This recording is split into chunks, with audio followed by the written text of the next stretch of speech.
Hey guys, it's Lisa and welcome to my channel.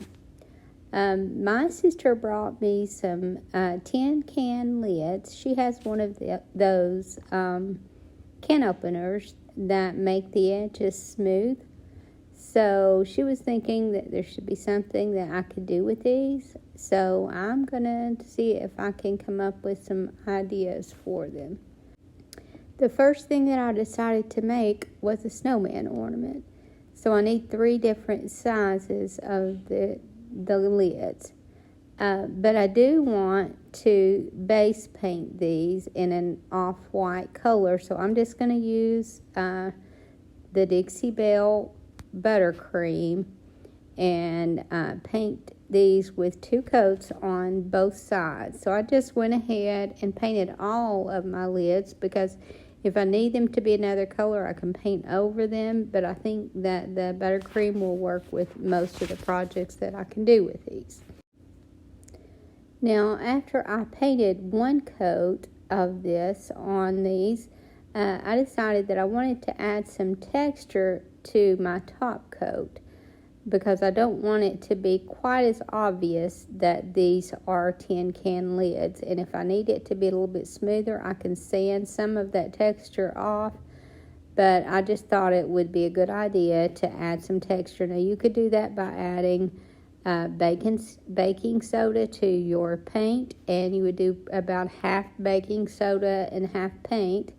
But I'm adding some of the Dixie Belle paint texturizer called Sea Spray, and it works the same as baking soda. It does dry to a harder finish. So here I've mixed that Sea Spray, and I mixed it pretty thick, and now I'm just kind of dabbing it over where I've already painted.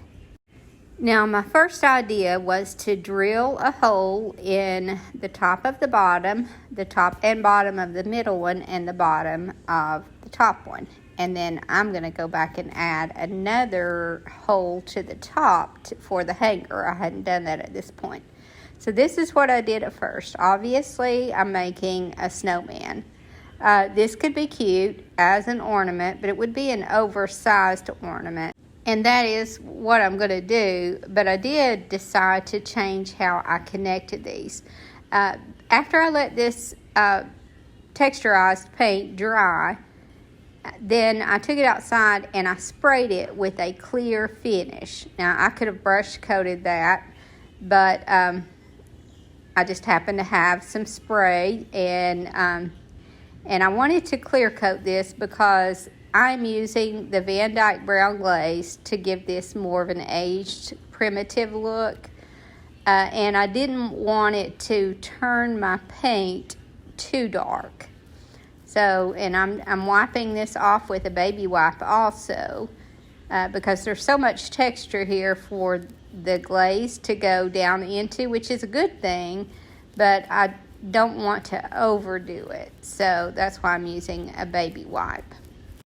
So after I finished that and let this dry, then I'm just taking a piece of fabric that I've torn into a strip and tying it around the neck. Which was actually pointless because I decided to connect these a different way, and because of that I had to pull this scarf off. And anytime I'm adding buttons to a hard finish, I like to take a little piece of cloth and glue it underneath it. That does a couple of things. One thing that it does is just adds another layer of texture, and it just gives it more of a primitive look, I think. But the main reason I started doing this is because when I try to hot glue the buttons onto a hard surface, they're very easy to come off. So when I glue the fabric on to the surface and then glue the button onto the fabric, it stays really well. Thankfully, I won't have to redo those buttons when I change this up. And another way that I added more of a primitive touch to this is I'm taking some of my antique oxide and in the color vintage linen, I think, and just kind of antiquing around the edges of this. And then after I got this finished, then I painted a face on it. And I'm using the color Terracotta, that's a Dixie Belle color, for the nose. That just is the perfect color for a carrot nose and for pumpkins. It's just a really neutral, kind of muted orange, and I just think it works really well. And then I'm making a very, very simple face. I'm just doing an oversized dot for the eye and drawing just a little eyebrows over the top and making dots for the mouth.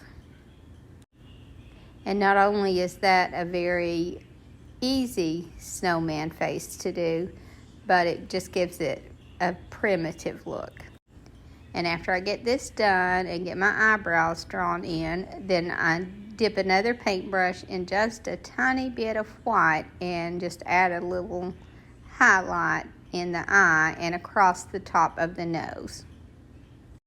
So if you're not comfortable painting a snowman face, try painting it this way, because this works really well. And even that carrot nose is very easy. It's kind of an elongated triangle that is not exactly straight, and it just makes a good little nose. So here is where I decided to change this up, and I cut the twine that I connected the lids together with, and I don't know if I mentioned, but that's what I did, was tie a piece of twine around it and leave the knot in the back. But now I'm cutting this off and taking the scarf off. I'll reuse the scarf, but I kind of wanted these to overlap some. So I lined those holes and overlapped the middle one over the bottom one, and then overlapped the head over the middle one. And that looks more like a snowman to me. And then he doesn't move so much, and it also shrinks him down a little bit, so just a better size. So I just threaded a piece of my jute through there and then tied it in the back and cut off any excess that I had. And then I tied my scarf back around him and added a hanger to the top. And I just used also some jute for that.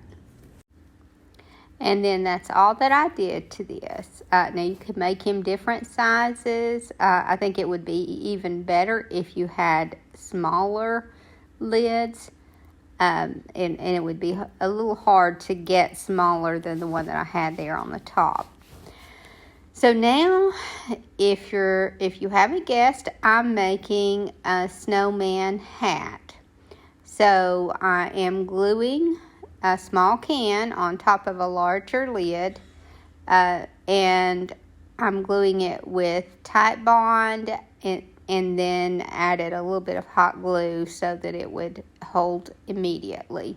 And I've already painted this lid with some texture. I wouldn't have had to do that, but I did. So I'm going over the whole thing with black.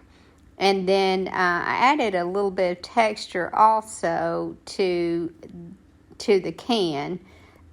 You're going to be able to see that it has the little rings on it like a can would have. So you're going to be able to tell that it's a can. But just a little bit of that texture will help and just give it a nicer finish. And also drilled a hole in that and put a wire through it and just kind of bent it on the bottom so it didn't come through.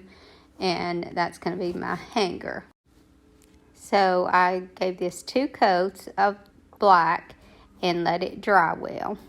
Now I'm using chalk paint, but you wouldn't have to use chalk paint here. You could either spray paint this or you could just paint it with a regular acrylic paint.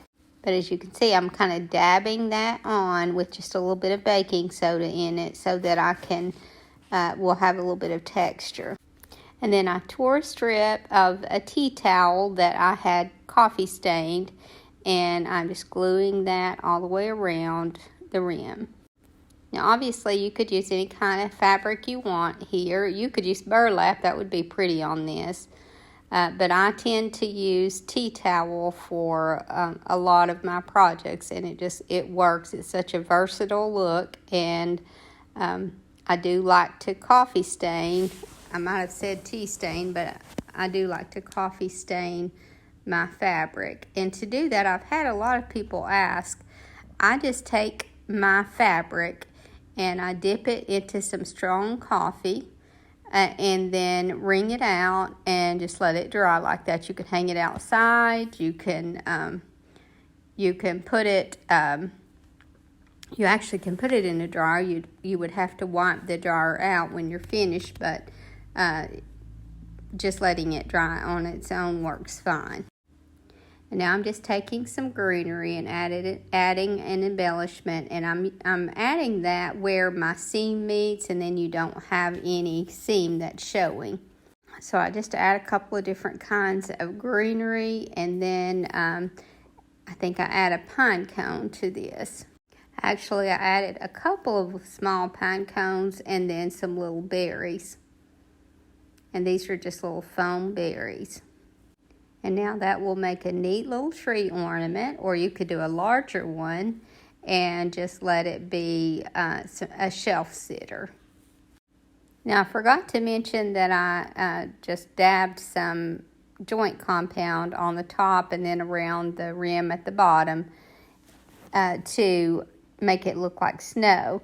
Now you wouldn't have to do this if you don't care that it doesn't have texture. You could just dab some white paint here. But I just think that makes a big difference to add that snow. It just gives it another layer and just gives it a lot more interest and character. And it also just makes it look a lot more Christmassy. And I also dabbed a little bit over the greenery and the pine cones and berries. And now this is finished. And you can still tell that it's a can, but I kind of think that that's a little bit of the charm of it. But if you don't want to be able to see that, then you could also cover this with fabric instead of painting it. Now I had an antique postcard, or I guess this is some sort of a greeting card, but I love the artwork on it. And so I'm gonna use my can lid as a base here so that I can glue that little circle onto it and then frame it. So I'm just kind of placing that where I feel like it will fit good and the picture will be centered where it needs to be, and then just kind of cutting it into a circle. And you want that circle to be a little larger than your frame, obviously. And this is actually one that, since I do my tree at home in faith-related items, this is one that I think I'll put on my tree at home. But I'm just gluing that in place, and I don't have to glue it very well because it's going to be covered with that frame also. And then I cut out another part of the card, the part that has the script on it, and I'm gluing that to the back of the lid. And then I'll take some of my antique oxide and an ink blending tool and go around that to neaten up the back and give it more of an aged look. But I first took this outside and painted it brown. And I just painted it a dark brown so that I would have a good base. And now I'm taking my bronze gilding wax with just my finger and rubbing it all over just to make this look more like a bronze frame. And then once I got enough of that on the front and the back, then I'm taking my gold gilding wax and adding some more just to add some highlights to that bronze. And I just really like the look that this frame is taking on. And I'm going pretty heavy here because I still have plenty of dark underneath in all that little detail that my finger obviously is not reaching. So there's going to be plenty of dark so I can go pretty heavy with the gilding wax. And I'm doing the back here also because some of that's going to be showing. But I think this turned out to be a really, really cute frame. And I may need to find the link for this mold myself so that I'll have it. So I just glued that on, and now I'm taking that antiquing ink and going around the back. And I think that gives it a good finished look. And now all I need to do is add a hanger. So to do that, I just drilled a hole in that mold, and it was very easy because it's just hot glue and attached a hanger. And I kind of fashioned a wire hanger on this one because I didn't want cloth. And now I think that looks like one of those old frames that, the little miniature frames that they used to be able to get. So now the next item that I'm going to make, I guess this will be the fourth item, is I'm going to use two of these little cans that I've just painted on one side. And I actually painted those with textured paint. But I'm fashioning a little wire hanger here, and then I'm going to kind of sandwich it between these two can lids. But first, I'm going to sandwich a small doily in between them also. And I'm just hot gluing that on because it's going to stick well to this cloth. So I just glue that on both sides and center that doily in between them. And then I had a mold, an IOD mold, and I think that it's called Birdsong, but I will look that up and add that in the description. But I have some molds that I made up ahead with resin, and I'm going to glue that to the front of this little ornament. And since that's going to be two hard surfaces that I'm gluing together, I'm using some Type Bond with it and wood glue, hot glue for immediate hold. But I think that'll make a cute little ornament. And then although this mold is already white, I'm going to go ahead and paint it the same color that the lid was, which is the buttercream. And I'm just going to paint that good. And then I'm going to be going over it once it's dry with a clear coat. And then let that dry and go over it with my Van Dyke brown glaze. Because I want all this detail to come out. But I did my clear coat first. Because even though I want all the detail to show, if I don't first seal that chalk paint, then it will accept all of that glaze and it will change up the color too much. But before I did that, I added a little tassel, and all I did was just cut some little strips of lace and fabric and fold them in half. And I think I did about 5 inches, and then folded them in half and wrapped some string around it to make a tassel. And then I threaded some string back through it. I should have had that little string in there to begin with, but because I didn't, I had to thread that back through with a needle and then tie it to the bottom of the doily. And I didn't get all that filmed, but there's what it looks like. And I forgot to mention that I also put a little pearl bead on the top of that tassel. But again, I put a clear coat over this first and let it dry well. And then I went over it with my Van Dyke brown glaze and wiped all the excess off. And I not only went over the bird with this glaze, but I also ended up going over the rest of it with that glaze as well so that the colors would match. I didn't really like that brighter, even though it's buttercream. It just seemed to me to be too bright next to this bird, so I went ahead and went over the whole thing. And then I wiped it off with a baby wipe so that more of it would come off and it wouldn't change up the color too much. So now I can make these in different styles.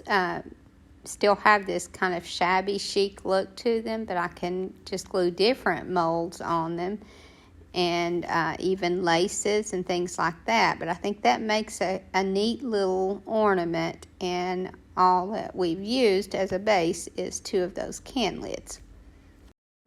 And I forgot to mention that my friend Gina gave me these little miniature doilies, and those are great in doing these little ornaments. I hope you guys enjoyed this video, and I hope to see you in the next. Thank you so much for watching. Have a great evening, and God bless you and your family.